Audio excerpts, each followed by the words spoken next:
Because only if you've been in the deepest valley can you ever know how magnificent it is to be on the highest mountain.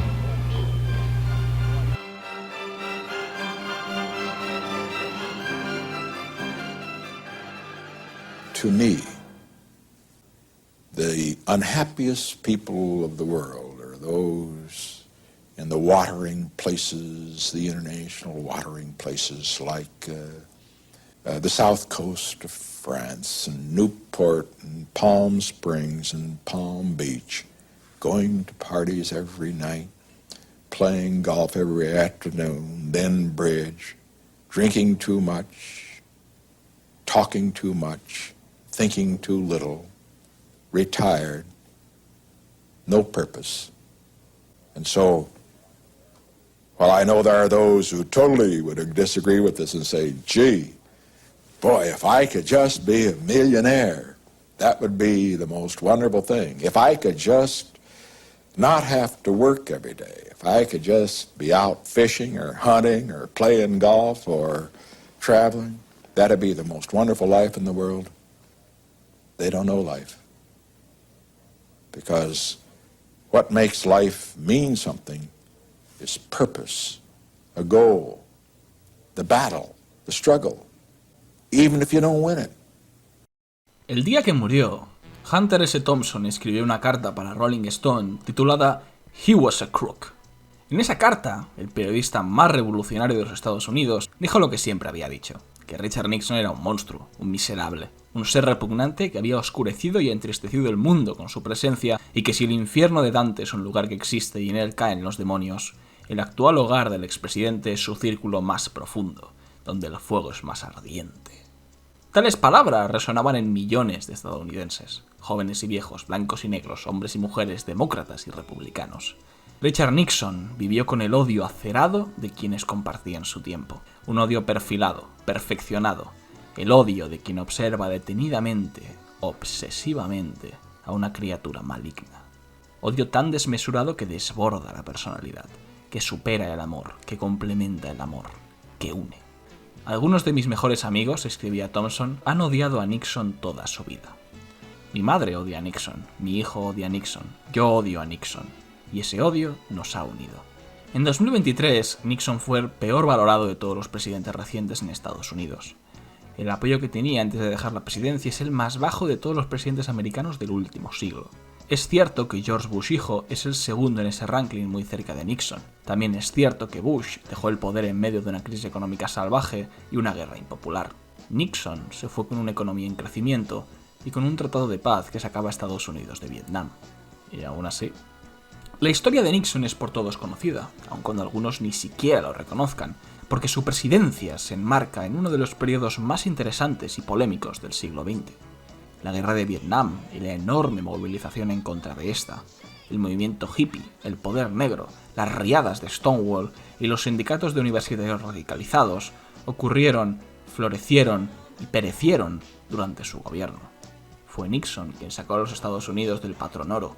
Fue él quien puso a un tal Henry Kissinger a dirigir la política exterior americana. El viaje a China, los bombardeos en Camboya, el golpe de estado chileno y finalmente el escándalo Watergate que terminó su carrera son sus mayores hitos, su marca en la historia. Algunos, pocos, saben acerca del hombre que vino antes del presidente. El hombre que se enfrentó en las elecciones de 1960 a un tal John Kennedy. El hombre que perdió contra John Kennedy. Aún menos personas saben acerca del hombre que surgió después de perder el poder. El anciano al que otros presidentes llamaban para obtener consejos sobre política exterior. El expresidente que exprimió su leyenda para mantenerse en la mente y las conversaciones de los americanos, escribiendo libros y concediendo entrevistas a cualquiera que se le cruzara por delante hasta el último suspiro. Quizás por eso, el odio que Thompson le profesaba puede parecernos exagerado, ridículo. Nixon no se asocia al mal como se asocia a Hitler, Stalin o Mao Zedong. Tampoco es una figura polémica como el actual presidente de los Estados Unidos. En general, la opinión sobre él es de dejadez. Era una persona de la que no se habla. Pero quienes hemos llegado a conocerle, no en persona, sino a través de los textos y artículos de los historiadores y de quienes convivieron con él, sabemos que Nixon era mucho más que eso. Nixon es una de las figuras más interesantes de la historia moderna.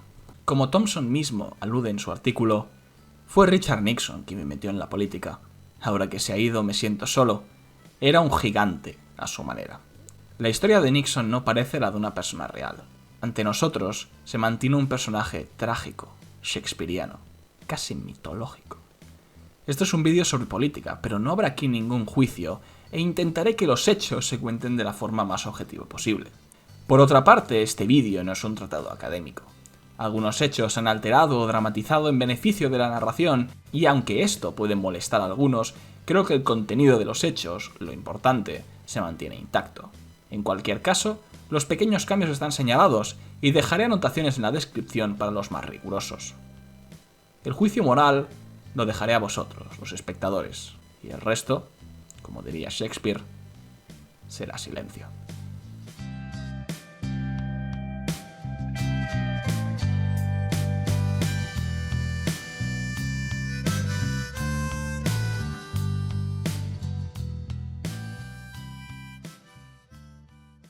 My parents did just well enough so that I could grow up poor around white people.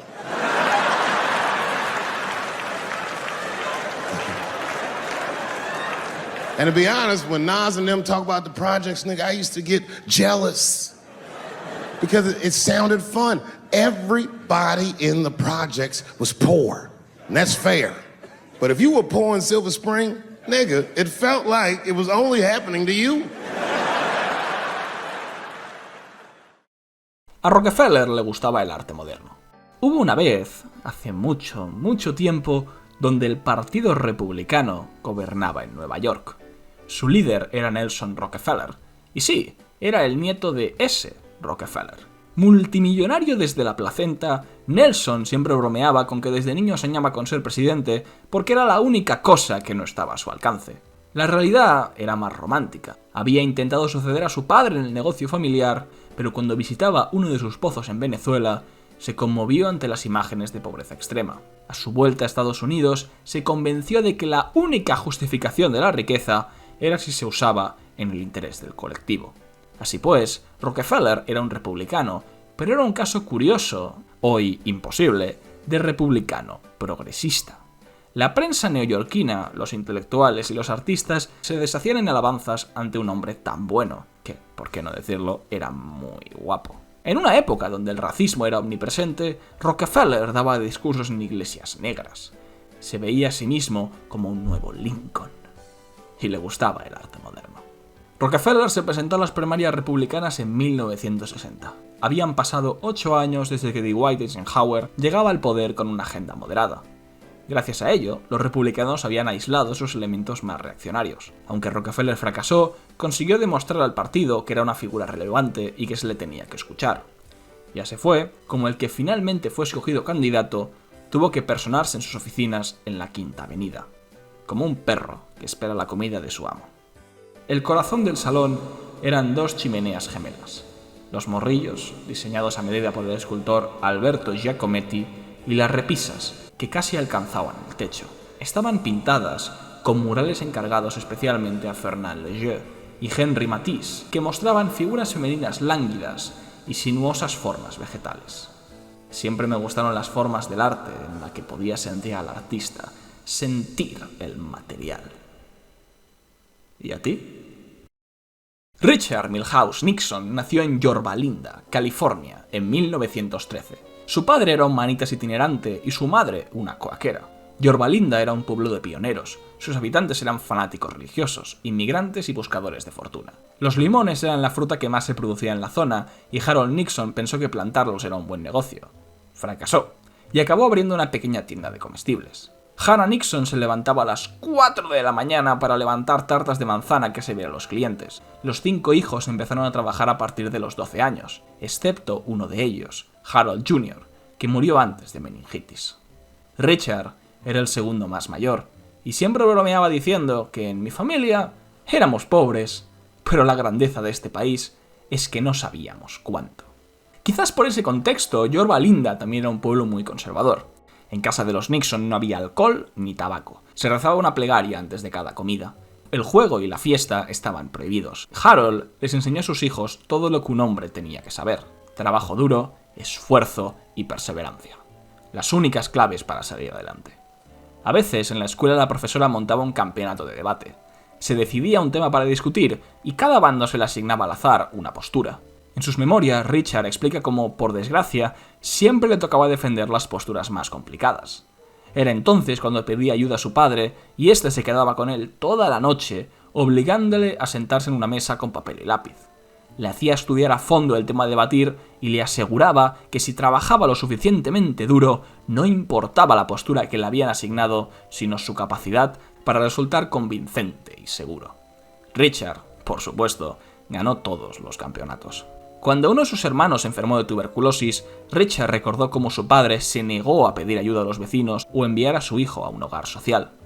Decidió que sacaría todos sus ahorros, se levantaría a las 3 de la mañana, pondría al resto de la familia en jornada completa y así el pequeño Arthur podría recibir la atención necesaria en un buen hospital.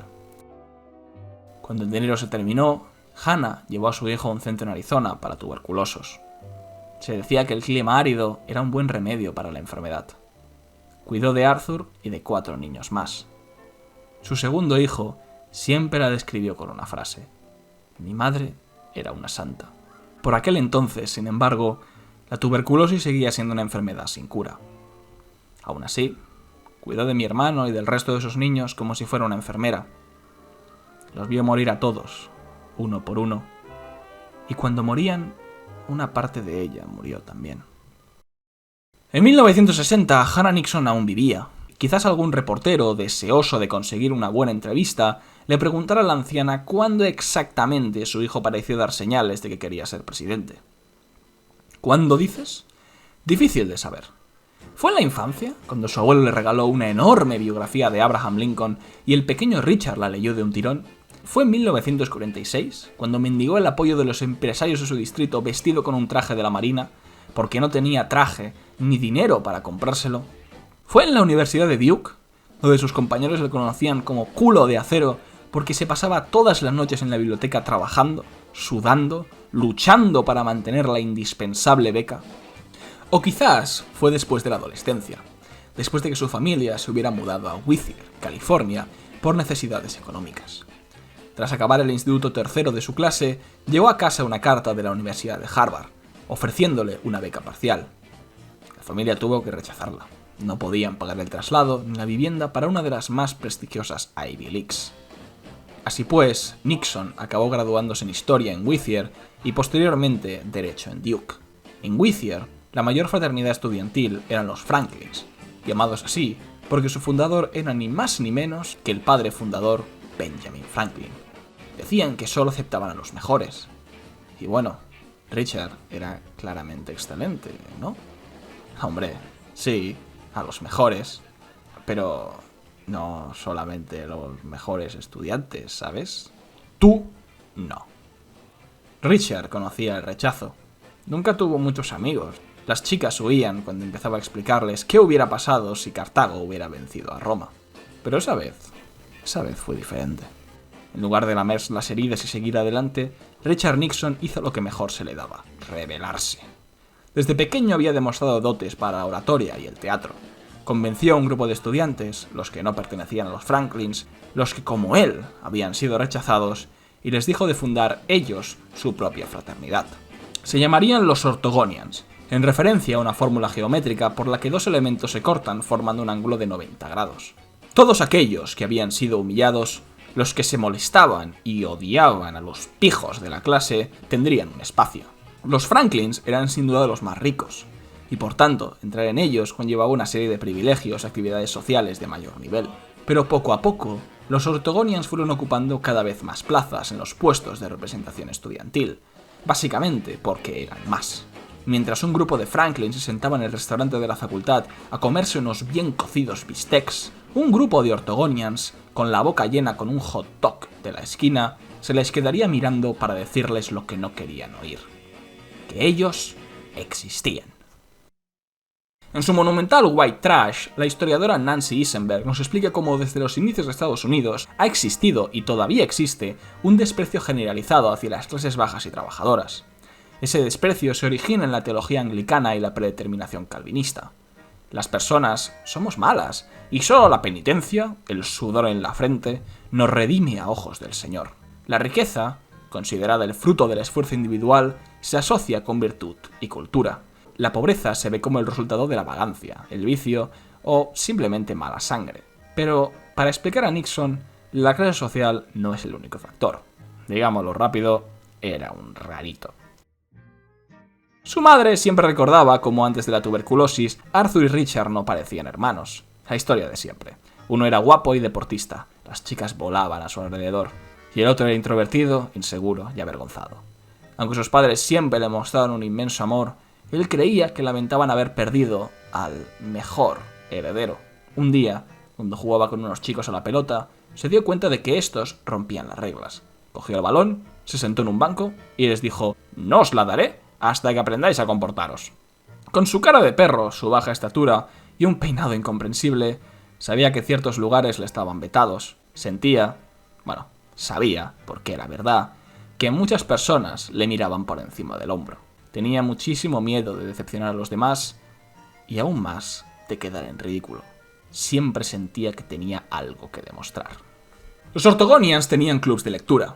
En 1929, para celebrar el segundo milenio desde el nacimiento de Virgilio, realizaron una adaptación teatral de la Eneida.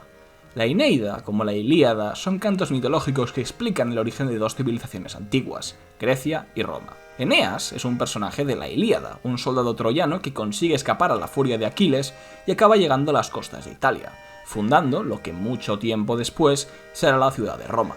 Dado que los antiguos griegos se veían a sí mismos como descendientes de quienes arrasaron Troya, la historia de Eneas se convirtió en una justificación de la conquista romana de Grecia. No era simplemente un poder ascendente conquistando a otro en decadencia, era la venganza de Troya contra quienes la habían asesinado.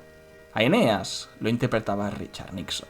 En la última escena de la obra, el héroe debía coger a su amada en brazos, besarla y despedirse de ella. A Italia he de ir. Allí está mi patria. Como recordaría años después, el papel fue una experiencia bastante horrenda. El Eneas mítico se vestía con botas y toga, pero Nixon no tenía ninguna de las dos, por lo que se las tuvo que pedir prestadas a sus profesores. Las botas eran demasiado pequeñas. Un Eneas semidesnudo, sofocado por el dolor, se balanceaba torpemente por el escenario. No se atrevió a besar a la chica. Los chicos se reían y le abucheaban. Con las mejillas encendidas, la pareja protagonista tuvo que detenerse hasta que se apagó el alboroto. Estas ansiedades, como a cualquier persona, la acompañarían durante toda su vida. Por ejemplo, desarrolló fobia hacia las botas, pero también pensaba que el dolor era en parte beneficioso. Lo que no te mata, te hace más fuerte. Mejoró sus dotes teatrales hasta convertirse en presidente del consejo estudiantil. Aprendió a besar a las chicas. Todo se puede lograr si estás dispuesto a poner tu tiempo y esfuerzo. A Nixon le gustaba el arte. Un día, en un club de lectura, conoció a una pelirroja espectacularmente guapa. Patricia Ryan era una profesora de literatura de orígenes igualmente humildes. Ahora pensemos en la cara de Patricia cuando un joven desconocido, recién salido de la Facultad de Derecho, la miró a los ojos y le dijo: «Un día te casarás conmigo». «Tengo novio», le respondió. «Da igual». Nixon empezó a enviarle flores, a comprarle chucherías. «Eres mi pequeño zorro irlandés». Ella le rechazaba una y otra vez, pero no se rendía. Incluso se ofreció a ejercer de chofer para que ella pudiera visitar a su novio en Los Ángeles. Si tuviéramos acceso a las cámaras de los hoteles a los que la llevó, veríamos a 3 jóvenes entrar por la puerta, 2 irse a la habitación y otro que esperaba durante horas a que los otros 2 volvieran con un libro en la mano o alguna cosa similar. La historia duró hasta que Pat cortó con su novia y se reinició cuando encontró a otro, y luego a otro, y a otro, y a otro. A veces me pregunto qué debían pensar esos novietes itinerantes del joven Nixon. «No te preocupes, cariño. No es nadie importante». Hasta que los chicos empezaron a irse, y Pat pensó que aquel insistente abogado, ¿por qué no darle una oportunidad? Mientras Rockefeller se conmovía ante las barracas de Caracas, los Nixon viajaban en un camarote de tercera hacia Centroamérica, la luna de miel más barata que podían permitirse. Pero todo se podía lograr. Uno puede pensar que esta cultura del esfuerzo fue lo que motivó su adhesión al Partido Republicano. En realidad, Nixon no se metió en política hasta 1946, cuando los republicanos de Whittier soñaban con desbancar al demócrata Jerry Voorhees, un antiguo miembro del Partido Socialista que representaba un distrito conservador. Sus victorias anteriores se debían a su cercanía con el presidente Roosevelt. Cuando Roosevelt murió, un industrial republicano llamó a un amigo, que llamó a un amigo, que llamó a un amigo, que les habló de un carismático abogado de la zona con dotes para el debate. Ese fue el episodio del traje de marine, y aunque inicialmente Nixon no quería correr el riesgo, su mujer le convenció. Pero no es como si Nixon no hubiera pensado jamás en meterse en política. Le encantaba citar el Salmo de la vida de Henry Longfellow. Vidas de grandes hombres nos recuerdan que podemos hacer la nuestra sublime. Y al marchar, dejar tras nosotros huellas sobre la arena del tiempo. Voorhees era un hombre realmente sublime. Para Nixon, otro Franklin. Con la ayuda de un consultor político del partido, entendió que la forma de ganar a tan formidable oponente era 1. Obligarle a reconocer su existencia y 2. Atacarle sin reservas. En un contexto donde la amenaza comunista empezaba a formarse en la mente de los americanos, Nixon machacó las viejas conexiones de su rival con la izquierda para destruir su imagen pública. Voorhees no era comunista, nunca lo había sido, pero no era difícil vender la idea. Se pateó todo el distrito de cabo a rabo, explicándole a cada uno de los votantes en qué consistía su programa y por qué era mejor que el de su oponente. Tampoco ayudaba mucho que Voorhees fuera, a todas luces, un intelectual de Washington completamente desconectado de la realidad de su distrito, que 1946 fuera un año de inflación y huelgas, y que los periódicos de la zona, regados con regalos empresariales, apoyaron a Nixon. Con una combinación de suerte, tenacidad y falta de escrúpulos, aquel tímido cuáquero ganó sus primeras elecciones. Para este punto va a ser necesario hacer una aclaración. El público general considera, si es que le interesa la política americana, que el Partido Demócrata y Republicano son respectivamente el partido progresista y conservador de los Estados Unidos. Esto es cierto hoy en día, pero no en los años 50. Explicándolo rápido y mal, porque tampoco nos sobra el tiempo, en aquella época los partidos no eran realmente estructuras centralizadas, sino pequeñas organizaciones regionales cuyo significado variaba dependiendo de la zona. Podríamos dividir esas zonas en 4: el norte, el centro, el oeste y el sur. El norte era la zona urbana, moderna y progresista, y por tanto los políticos de ahí, independientemente del partido, solían ser de izquierdas. El centro era la gran zona industrial y obrera, y por lo tanto sus representantes solían ser económicamente de izquierdas. El oeste era rural y conservador, y por lo tanto los políticos eran de derecha, y el sur era una zona de intereses y conflictos variados, cuyos congresistas y senadores se definían por ser exageradamente racistas. Dada una serie de hechos históricos que no vienen al caso, la política del oeste y del sur estaba monopolizada por el Partido Republicano y Demócrata respectivamente, mientras que el centro y el norte eran competitivos. Los demócratas del sur eran aliados de los del norte, excepto cuando se trataba de hablar de los derechos de los negros. Y los republicanos del oeste pensaban que los otros eran un atajo de marxistas, pero como el norte era la zona más poblada y rica, su influencia era más bien reducida. Entonces, Nixon se presentó como congresista en California, es decir, en el oeste. Dado que el liderazgo del partido lo veía como un conservador, lo mandaron a trabajar en el Comité de Actividades Antiamericanas, o UAC por sus siglas en inglés. El UAC ha sido denostado en la cultura popular, con algo de razón, por su caza de rojillos durante el inicio de la Guerra Fría, siendo las más famosas las de cineastas y escritores, debido a que estos son los que han podido vengarse. La UAC estaba formada por demócratas del sur y republicanos del oeste. Muchos de ellos eran ultraconservadores y otros simplemente estaban locos. Pero lo cierto es que la mayoría de las escuchas que realizaron no fueron contra individuos privados, sino contra funcionarios y personas cercanas al gobierno. Y lo cierto también es que sí es verdad que muchos de quienes fueron juzgados eran comunistas y eran culpables de traición a la patria. Como Christopher Nolan retrató, aunque un poco por encima, en Oppenheimer, era normal que muchas personas cercanas al gobierno durante la Segunda Guerra Mundial tuvieran simpatías con la izquierda y la Unión Soviética, y era normal que acabaran pasando información confidencial a Stalin si tenían la oportunidad. Pero dado que ya por aquel entonces el comité se veía como un club de fanáticos, los conservadores enviaron a un joven abogado de confianza para que limpiara su imagen. La primera escucha de Nixon, su primer gran trabajo, llegó pocos días después. El comité llamó a declarar un hombrecito de aspecto desgarbado y mirada vacía, Whittaker Chambers. Chambers era un intelectual de clase media que se había unido al Partido Comunista en los años 20 y lo había abandonado tras las purgas del 37. Como muchos otros, adquirió la fe del converso y se dedicó a escribir sobre la necesidad de enfrentar a la amenaza roja con todos los métodos posibles. Delató, pues, a varios funcionarios del gobierno que él decía eran comunistas. Uno de ellos, afirmó, era Alger Hiss, un alto cargo del Departamento de Estado. Este Hiss era un pilar del establishment del norte. Desempeñó puestos clave en la Conferencia de Yalta y en la de San Francisco, donde se gestó la Organización de las Naciones Unidas.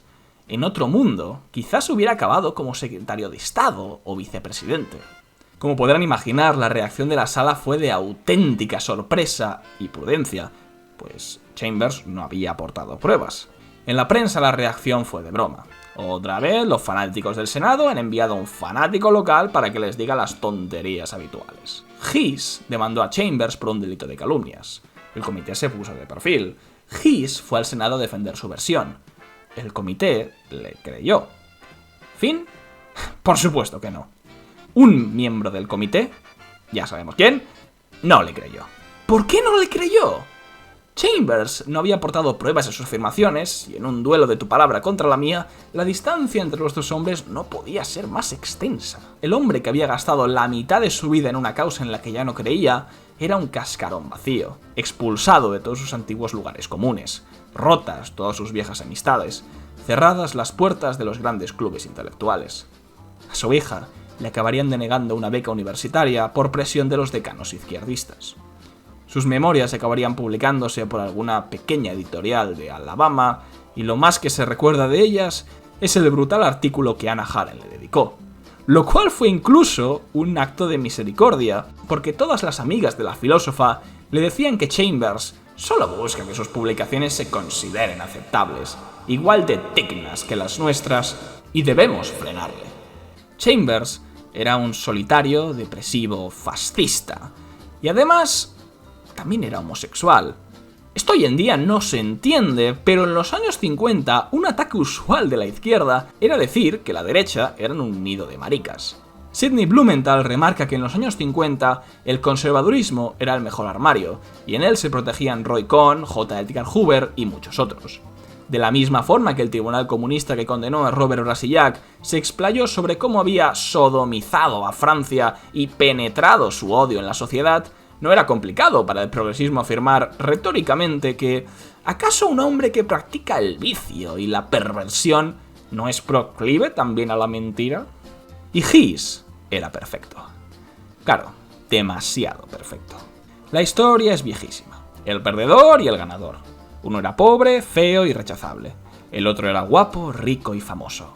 Y como tantas otras veces en su vida, Richard Nixon se quedaba con el perdedor. Nixon acogió al demacrado acusador, le protegió bajo su halo de congresista y dedicó todas las noches a ser el viejo nalgas de acero, repasando los detalles del caso para encontrar la prueba que pudiera poner en aprietos a ese comunista. Nixon tuvo suerte. Esta investigación podría haber destruido su carrera infante de no haber sido porque Chambers tenía razón. Hiss era comunista. Había pasado información confidencial del Departamento de Estado a la Unión Soviética y había trabajado con Chambers como espía del partido durante los años 30. Una de las imágenes más famosas de este caso fueron los llamados Pumpkin Papers, una serie de fotografías que mostraban la relación entre los dos hombres que Chambers, en su idiosincrasia, había decidido esconder en las calabazas de su huerto. Las fotografías de Nixon analizando el oloroso carrete le daban una pinta de Sherlock Holmes. Su mirada inquisitorial se daba a conocer. Hiss no fue condenado por traición, las evidencias no eran lo suficientemente fuertes, pero sí por mentir ante un tribunal.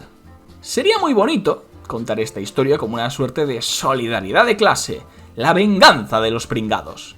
Por supuesto no es así. La otra razón por la que Nixon se metió en el caso fue porque odiaba a Hiss. Le veía como un Franklin, la misma clase de gente que le había rechazado. Sus títulos de Harvard le recordaban la beca perdida. Él seguro que no lo hubiera necesitado. Seguro que entró con el dinero de papá. Entró con esa rabia a las escuchas. Entró para preguntarle al acusado y, aprovechando su título de derecho, le pidió ciertas puntualizaciones sobre la definición de traidor y espía según la ley. His no torció el gesto, no se inmutó.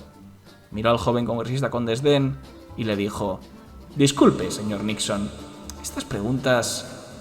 Yo estoy familiarizado con la ley. Yo he asistido a la Facultad de Derecho de Harvard. ¿Y tú? Tú eres de... Disculpa... Creo que... Whittier, ¿no? ¿Algo parecido?» Años después, His le contó a un periodista que quizás ese fue el momento en el que todo se le jodió. Chambers, que se había intentado suicidar 2 veces durante el transcurso de la investigación, nunca olvidaría lo que ese joven congresista había hecho por él. Tras el caso, muchos periódicos conservadores intentaron ficharle como periodista o opinador. Chambers era un buen escritor, un intelectual decente, pero el hecho de que se adhiriera al anticomunismo no lo hacía de derechas. Su estancia en National Review, una suerte de El Mercurio o La Razón, terminó cuando acusó a Ayn Rand de ser una filonazi. Acabaría muriendo en 1961, solo y enfermo. Nixon recordó siempre esta historia como su mayor victoria política. Fue la primera y la que le llevó a la fama. Arrasó en su reelección al Congreso y se habló de hacerle líder de los republicanos en la Cámara. 2 años después, dio el salto al Senado y obtuvo más del 60% de los votos. En una época donde la derecha tenía pocos representantes y la mayoría de estos en la tercera edad, el chico de Yorba Linda les parecía un oasis en el desierto. Por otra parte, al probar que la infiltración comunista era real y se extendía hasta las zonas más profundas del estado, Nixon dio alas a la cruzada del senador McCarthy, una de las épocas más oscuras y represivas de la historia de Estados Unidos. Al aliarse con un traidor de la izquierda, humillada, le puso una diana en el pecho. Al vestirse como un anticomunista radical, perdió el favor de los liberales. Al obligar a la prensa a reconocer un error, se ganó su enemistad. Jamás volvería a obtener un editorial favorable en el New York Times o el Washington Post. Y al provocar la caída de un apreciado miembro del establishment, el establishment jamás se lo perdonaría. El establishment no era un partido político, era una clase social. Eran los funcionarios de Washington, los directores de periódicos, los empresarios con conexiones a la Casa Blanca, las dinastías políticas que gobernaban el país como duques medievales. Eran las personas que habían dirigido Estados Unidos desde su fundación, la Asamblea de Senectos, los optimates. Esto hoy puede sonarnos mal, pero no en aquella época. Por entonces Estados Unidos era el país más rico del mundo. Había ganado la guerra mundial y elevado el nivel de vida de su población hasta cotas jamás vistas en la historia. Controlaba la mitad del globo, graduaba las mentes más brillantes, y todo eso mientras mantenía estructuras democráticas con poca corrupción. Así pues, nadie podía criticar a la élite. De hecho, a la mayoría de gente les gustaba la élite, y ésta se hacía querer. Henry Cabot Lodge, hijo de una poderosa familia de Massachusetts, se convirtió en un héroe nacional por renunciar a su escaño en el Senado para combatir en el Pacífico. La figura del buen noble, el pijo que no le olvidaba su suerte y ponía sus recursos al servicio de una causa, no era el estándar, pero se vendía como tal. Es fácil entender por qué esta clase política era ideológicamente de centro-izquierda. Sin ser nunca un socialista, el patriarca Franklin Delano Roosevelt sacó adelante el estado del bienestar americano, el New Deal, y para financiarlo le puso a la gente como él un impuesto de la renta del 90%. Había, sin embargo, otras posturas. No estoy hablando de los negros, cruelmente oprimidos por los estados del sur, para quienes el sueño americano no era sino una grotesca mentira. O los trabajadores que no aceptaban las migajas y que creyeran que había que distribuir completamente la riqueza. Estos grupos revolucionarios existían, por supuesto, pero en ellos había una esperanza, alimentada por la prosperidad, de que si la élite había podido solucionar tantas cosas antes, seguro que un día se encargaría de ellos. No, la otra América eran precisamente las personas que no estaban en una mala posición económica o social, la llamada clase media.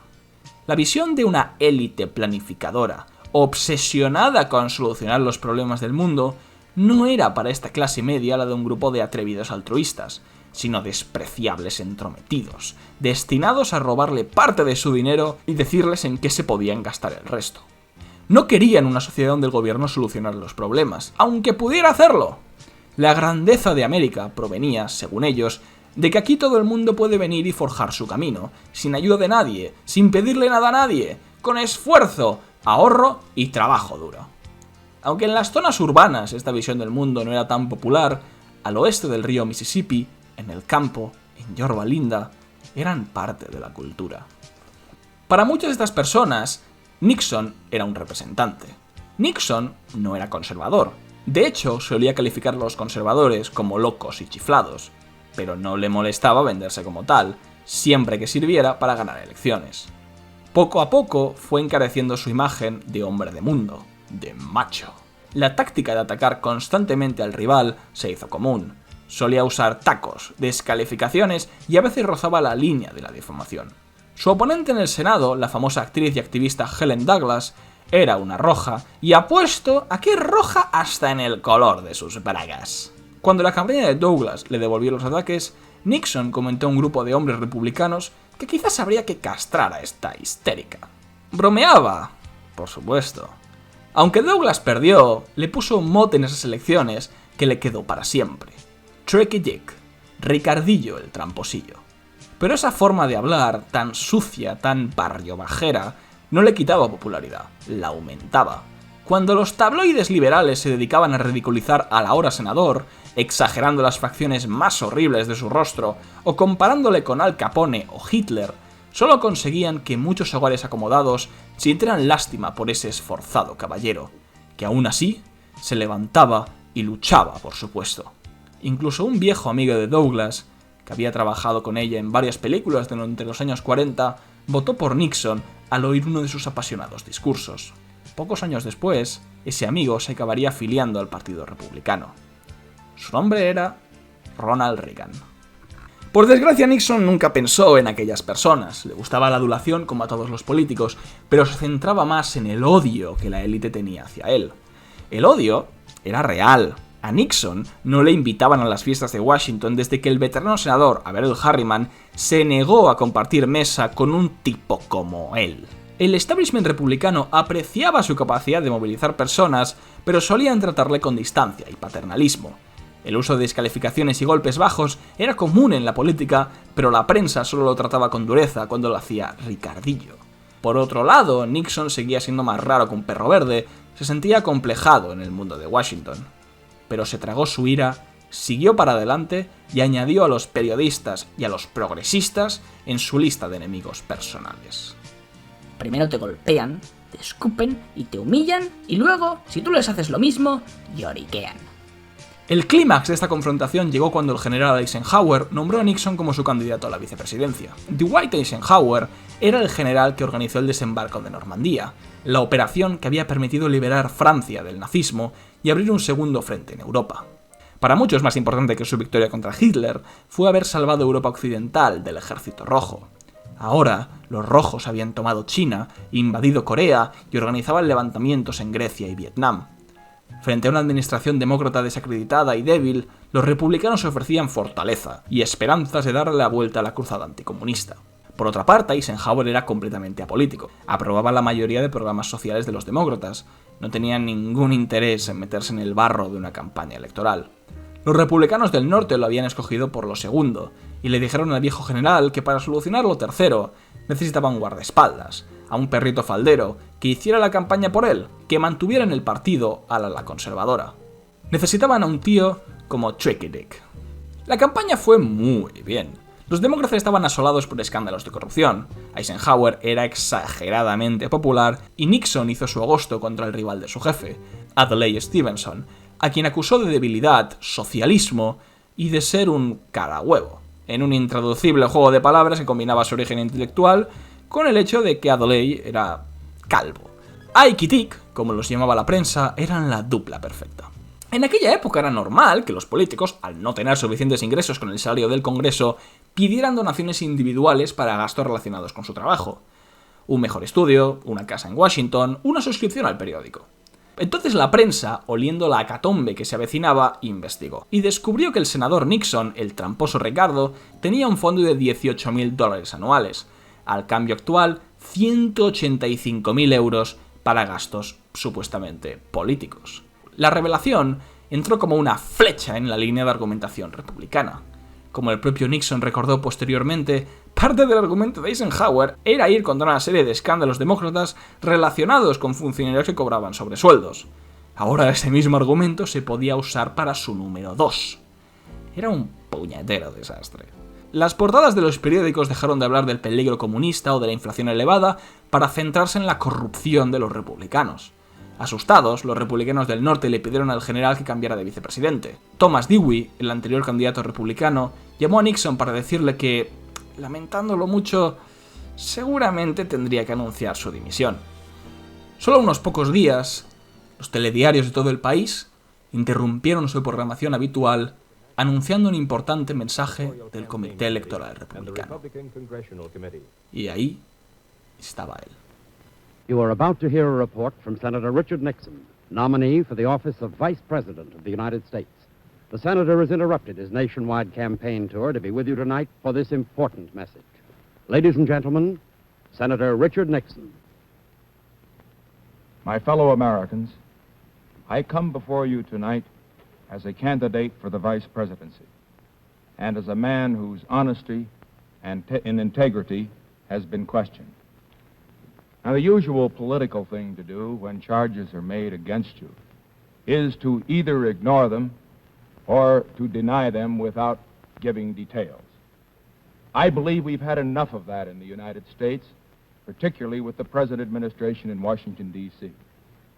To me, the office of the Vice Presidency of the United States is a great office, and I feel that the people have got to have confidence in the integrity of the men who run for that office and who might obtain it. I have a theory, too, that the best and only answer to a smear or to an honest misunderstanding of the facts is to tell the truth. And that's why I'm here tonight. I want to tell you my side of the case. En el estudio de su casa, con Pat sentada en una esquina y su mirada fija en la cámara, Richard fue enumerando todos sus gastos. Habló de su casa y el valor exacto de la hipoteca. Dio el número total de trajes y zapatos y la marca de su coche. Explicó que su mujer, a diferencia de otras esposas de políticos, no vestía con abrigos de piel, sino con un humilde vestido de tela. Aunque yo siempre le digo que está guapo con cualquier cosa que se ponga. Recordó a su público que otros políticos de otro partido también tenían fondos con donaciones privadas, algunos mucho más abultados que el suyo. Y por último, negó que alguna vez hubiera aceptado ningún soborno. Nunca había comprado ningún voto. One other thing I probably should tell you, because if I don't, they'll probably be saying this about me too. We did get something, a gift, after the election. A man down in Texas heard Pat on the radio mention the fact that our two youngsters would like to have a dog. And believe it or not, the day before we left on this campaign trip, we got a message from the Union Station in Baltimore saying they had a package for us. We went down to get it. You know what it was? It was a little Cocker Spaniel dog in a crate that he'd sent all the way from Texas. Black and white, spotted. And our little girl, Tricia, the 6-year-old, named it Checkers. And you know, the kids, like all kids, love the dog. And I just want to say this right now, that regardless of what they say about it, we're going to keep him. Nixon llamó a este anuncio el discurso del fondo, pero los historiadores le han dado el nombre más memorable y correcto de el discurso de Checkers. Al parecer, su antiguo profesor de arte dramático, el que le había dado las pequeñas botas de Eneas, vio el discurso y exclamó: «¡Ese es mi chico! ¡Ese es mi actor!». La anciana Hannah Nixon también lo vio, y cuando su hijo afirmó «Yo no soy de los que se rinden», soltó «¡No lo eres! Y nunca lo has sido». Sin embargo, Nixon no había respondido a la cuestión esencial, acerca de en qué narices se había gastado el dinero del fondo. Había dado un discurso sensiblero y demagógico, contando la vieja historia del político humilde con esposa e hijas. Walter Lippmann, el Iñaki Gabilondo de la época, afirmó: «Debe ser la experiencia más denigrante que mi país haya tenido que soportar». El establishment político lo vio como la última patada del ahorcado, el obituario de un hombre en el final de su carrera. Para una inmensa mayoría de votantes, sin embargo, el discurso fue extraordinariamente convincente. El Partido Republicano fue inundado con más de 4 millones de cartas, telegramas y llamadas de teléfono, pidiendo que por favor no echaran a Nixon. Eisenhower, que había sido convencido por sus asesores de echarle, salió raudo a la prensa a afirmar que nada cambiaría la candidatura de ahora en adelante. El viejo general había visto a su mujer llorar de ternura por la historia del perrito y la niña, y creía que eso importaba más que las críticas de los Dewey y los Rockefeller. Años después, Nixon recordó el caso de Chequers y se regodeó de la estupidez de sus compañeros de partido. Sí, lo sé. A vosotros, los intelectuales, no os va ese tipo de cosas. A la prensa no le gustará nada, se subirá por las paredes. Ninguno de vosotros podrá escribir jamás un discurso así, uno que llegue a la gente. A partir de aquí voy a citar al politólogo Roger Sansarich, cuya explicación me veo incapaz de superar. Si leemos el texto de forma superficial, Nixon parece hablar sobre la vida de un humilde servidor público, pero eso es solo una cortina de fondo. Nixon entendía perfectamente que con decir y explicar que era honesto no bastaba. La mayoría de los votantes asumen por defecto que los políticos son deshonestos y les están mintiendo. Lo que hace Nixon es mucho más sutil. En vez de simplemente negarlo todo, lo que hace es insinuar que los ataques que está recibiendo se deben a que es un hombre humilde, no un político adinerado. Nixon intercala sus ataques de forma discreta. Sus oponentes, al fin y al cabo, tienen fondos de campaña y donaciones parecidas a la suya. Si se están metiendo con él, es porque él, Richard Nixon, es alguien que es honesto y no tiene nada que ocultar. Nixon es alguien como tú. Alguien que tiene una hipoteca, no puede permitirse un abrigo de piel y ha trabajado toda su vida. Los listos de la clase, las élites, el establishment, no quieren que un hombre común como Nixon se codee con ellos, y por eso le atacan a él por hacer lo mismo que hacen ellos. ¿De quién te vas a fiar? ¿De esos periodistas e intelectuales que miran hacia el otro lado cuando los ricos hacen sus chanchullos? ¿O de Richard Nixon, uno de los tuyos, haciendo lo que debe hacer para poder competir? El tema no es que Nixon fuera corrupto, no. ¿Acaso no somos todos un poquito pecadores? Quizás se gasta el dinero de los contribuyentes en un buen vestido para su mujer, pero es que no tiene otra forma de obtenerlo. ¿Pero cuál es el problema? ¿Acaso no se lo merece?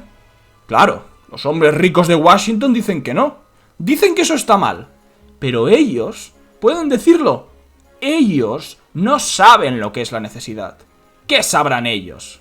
Los Franklins, los Alger Hiss, las Helen Douglas te miran por encima del hombro y se creen que saben más que tú. No es justo que nos persigan de esta forma. No es justo que tengamos que hacerles caso. Y no lo haremos. Los Ortogonians somos gente limpia, honrada, pero sobre todo, somos más. Sabemos lo que es el sufrimiento, lo soportamos, lo superamos y cuando pueda ser, nos vengaremos. Y apoyar a Nixon era su particular venganza. Al parecer, Nixon quería dimitir. Fue Pat quien le dijo que ni se lo pensara. Y algo más fuerte, parecía decirle que esto no podía terminar así, que años de esfuerzo y sudor no podían destruirlos un fondo de mierda. Alguien estaba atacándole otra vez. Así pues, se encerró en su estudio, con una máquina de escribir y el resentimiento de toda una vida, y escribió uno de los discursos más legendarios de la historia de Norteamérica. Los demócratas se tiraban de los pelos. ¿Cómo un tío así, un furibundo derechista, se convertía en el héroe y mártir de la clase trabajadora? ¿Funcionó? Ike y Dick obtuvieron el 56% de los votos, la primera victoria republicana en 20 años, y luego ganaron la reelección con un porcentaje similar. La popularidad de Eisenhower, sin duda, fue el factor principal, pero la capacidad de Nixon para conectar con el resentimiento de muchas personas hacia las élites del país no es desdeñable. 8 años después, se convirtió en favorito para la nominación republicana. En 1960, solo 14 años después de su llegada a la política, Richard Nixon tenía verdaderas opciones de convertirse en el próximo presidente de los Estados Unidos. Pero aún estaba ese tal Rockefeller, el niño bonito del establishment liberal, el candidato preferido del Washington Post, el único oponente serio que Nixon tuvo en las primarias republicanas. Aunque su candidatura fracasó, había conseguido demostrarle al partido que los liberales seguían teniendo poder, que no podían dejar solo a ese perrito faldero. Y así fue como Nixon tuvo que personarse en las oficinas de la Quinta Avenida, como salivando por comida, para pedirle su apoyo. Rockefeller llevaba las camisas de cuello abierto y los zapatos de suela blanda que prefería. Los zapatos de vestir de Nixon habían resonado como un clic-clac al recorrer los parqués del siglo XVIII que Nelson había importado de Francia. ¿Cuánto tiempo llevaba esperando este momento? ¿Cuánto tiempo llevaba trabajando, sudando, arrastrándose? ¿Desde cuándo? Richard Nixon, el chico de los recados, el nalgas de acero, el chico de Whittier, quizás podría haber ignorado a Rockefeller, pero no quería, no podía arriesgarse.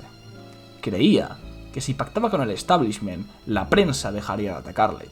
Sus enemigos serían más amables, el camino menos angosto. Tanto sacrificio. Así que tragó. Rockefeller lo sentó en su mesa de cristal, con 2 o 3 liberales del norte, y tragó. Le dijo que el programa republicano tenía que ser progresista y que su vicepresidente sería Henry Cabot Lodge. Nada de trucos sucios. Y tragó. Casi podemos imaginar lo que le pasaba por la cabeza. Solo una humillación más. Solo una batalla más. Y por fin sería presidente. Su rival, desde el Partido Demócrata, sería un tal John Fitzgerald Kennedy.